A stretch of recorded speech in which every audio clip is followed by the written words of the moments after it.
শ্রীকৃষ্ণ এবং অর্জুন একদিন এক মেঠো পথ দিয়ে যাচ্ছিলেন। তারা দেখলেন রাস্তার ধারে এক ধনী বণিক মাটির ছোট ছোট ঘর বানাচ্ছিলেন আর সাথে সাথে সেগুলো লাথি মেরে ভেঙে ফেলছিলেন। অর্জুন অবাক হয়ে জিজ্ঞেস করলেন, মাধব, লোকটা এমন করছে কেন? কৃষ্ণ বললেন, পার্থ, ও আসলে নিজের মনকে শাসন করছে। অর্জুন কাছে যেতেই বণিকটি কেঁদে ফেললেন।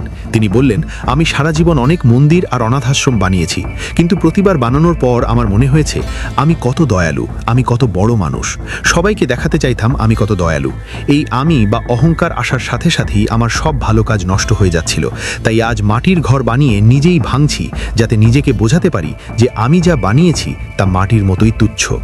অর্জুন বুঝলেন, দান করার চেয়েও কঠিন হলো নিজের অহংকারকে নিয়ন্ত্রণে রাখা। একটু এগিয়ে গিয়ে তারা দেখলেন এক হতদরিদ্র ভিখারি। তার ঝুলি ছিঁড়ে যাচ্ছে, নিজেরই খাবার ঠিক নেই, কিন্তু সে তার ঝুলির মধ্যে পড়ে থাকা কয়েকটা চাল পরম মমতায় রাস্তায় ছিটিয়ে দিচ্ছে। অর্জুন ভাবলেন, নিজের পেট না ভরে লোকটা খাবার নষ্ট করছে কেন? পরক্ষণেই অর্জুন দেখলেন এক ঝাঁক ছোট পাখি কিচিরমিচির করতে করতে আকাশ থেকে নেমে এলো এবং মহানন্দে সেই চালগুলো খেতে লাগলো। ভিখারিটি তৃপ্তির হেসে বলল, প্রভু, আমি গরিব হতে পারি, কিন্তু এই পাখিদের মুখে খাবার তুলে দেওয়ার মতো বড় লোক তো আমি হতে পারি। ভাগ করে খাওয়ার আনন্দই আলাদা। কৃষ্ণ অর্জুনকে বললেন, পার্থ, দেখলে তো, প্রথম জন শিখল অহংকার ত্যাগ করা, আর দ্বিতীয় জন শেখালো যে দান করার জন্য টাকা নয়, দয়ালু একটা মন লাগে। চলুন না সবাই সবার সাধ্যমতো এরকম ছোট ছোট চেষ্টা করি, একে অপরের প্রতি দয়ালু হই। শ্রীকৃষ্ণের চরণ পেতে এক্ষুনি একটা লাইক করে কমেন্টে হরে কৃষ্ণ লিখতে ভুলবেন না। রাধে রাধে।